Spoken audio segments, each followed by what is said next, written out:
there, I'm Shayla Gunter-Goldstein from Canadian Hadassah-WIZO Toronto Centre, Atid chapter, and I'm going to start off this evening by showing you how to get the dough ready for rolling out. And this was the recipe I had sent to people in advance, or is below in the comments. And so I just wanted to show you that part just because some people aren't sure 100% of how their dough should look. So this Babka recipe is a nice pareve Babka, and it was given to me by Rebbetzin Chana Borenstein from Chabad Durham, and that's out in Oshawa. And I went to a Babka making demo last year, and I found this was a really easy to work with dough. It doesn't take hours to rise, you don't need a mixer, and it's pareve, which is amazing. So the first step is to take your yeast, your sugar, and your water and proof it. Now I have instant yeast, so it doesn't need proofing, but what I'm going to do is I'm going to go ahead and proof that anyway. It won't hurt, and it won't really harm it either.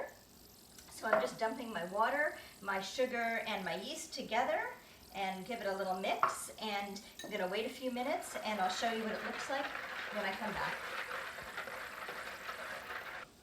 Hey again. Okay, so my yeast is proofed, I hope. It's gotten bubbly. I don't know if you can see that. And normally it fizzes up a lot more than this. My water may not have been quite hot enough, or I used instant yeast, so it doesn't need proofing in advance, but this looks like it should for the most part, so I'm not going to worry about it too much. So the next thing you're going to do is add your egg. So your eggs. Normally 2 eggs, but I'm just making the half recipe. Your salt and the oil, and you're going to mix that all together by hand. I like using a whisk, so that's what I'm going to do. And you get that all nice incorporated,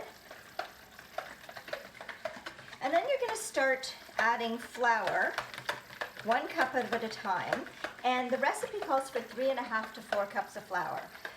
This dough, it's very forgiving. The Rebbetzin said to me, you know, half the time I don't really measure, I go by feel. You don't really have to be perfect with this dough. It's a very easy dough. She said even her 7-year-old daughter decided to make a babka by herself the other day, and it came out great.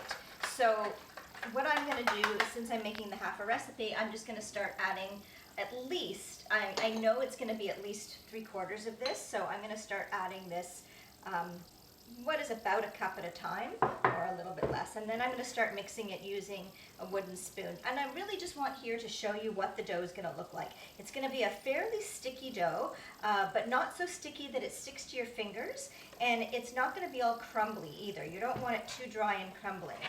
Most people tend to use the full amount of flour from the recipe. You'll be able to feel it, and I know a lot of people don't have experience with yeast doughs. I don't even have a ton of experience myself, but since I've seen this done a few times, I kind of know what I'm doing. But for those of you who've made challah, it's very similar to a challah dough, and in a few minutes I'm going to start using my hands, but the easier part at this point, when it's very wet, is to just use a wooden spoon and blend this all together. And you can see it's starting to come together in some kind of very sticky dough. I like using a wooden spoon. You could use a spatula too. I just find this gives me the power. You're going to want a bowl big enough for all your flour, especially if you're making a full recipe that makes the 2 babkas. This is an easy recipe to have in case you're worried about screwing it up and wasting all the ingredients. Because it's got 2 eggs, you can actually make that and do it 1 egg. So here we go. So it's getting into a ball now, and it's going to be getting a little harder to incorporate now.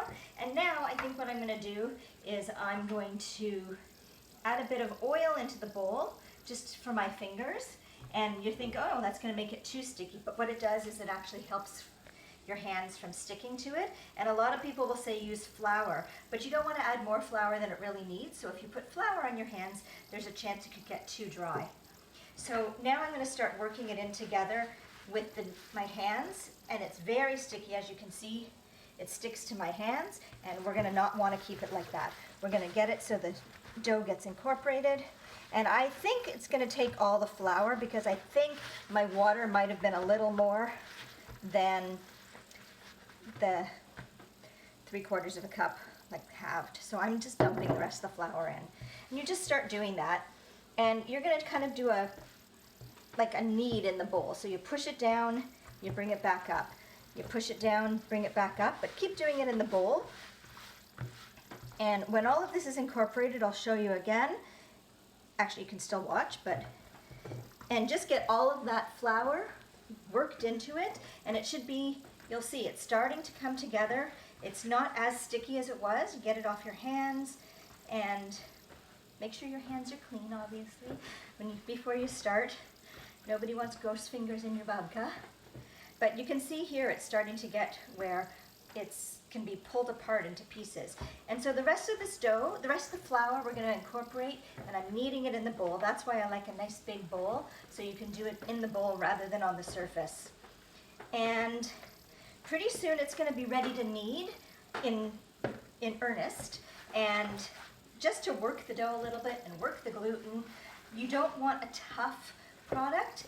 And me, personally, I like a more dense babka, not a super flaky babka. So that's why this recipe I like, because it doesn't have to rise for like an hour and a half to double. You really only need a half hour, 40 minutes. The Rebbitzin said, you know, even if it only sits for 20 minutes, it's okay too. So here we've got the dough, and I have a silpat mat. So it doesn't need to be floured, but if you're just using a cutting board or a counter, you may want to flour it. And you can see it's a really nice pliable dough. It kind of looks like pie dough or bread dough. And I'm just going to work that into a ball. It's not too crumbly. It's not too sticky. I'm taking all these bits off my hand. And it really came together, what, in 5 minutes or so? It's not a very complex dough, and that's why I really like this recipe. So we're going to get it into a ball. I'm going to make it a little bit more kneaded and smooth, just to make sure there's no pockets of dry flour in it. And really, this dough, like I said, it's sweet because of the sugar, so that's what makes it good for the babka, but it's very similar to a challah dough, but a small batch, obviously. So here you can see it's looking very easy. It's not crumbly. It's not sticky on my fingers anymore. It's perfect. So what I'm going to do, I'm going to give that maybe another minute or so of kneading. Then we're going to grease our bowl, put the ball of dough in the bowl, and let it sit for about 30 to 40 minutes. And at that point, that's when we're going to start our rolling out and learning how to form the babka. Okay, so we'll see you back.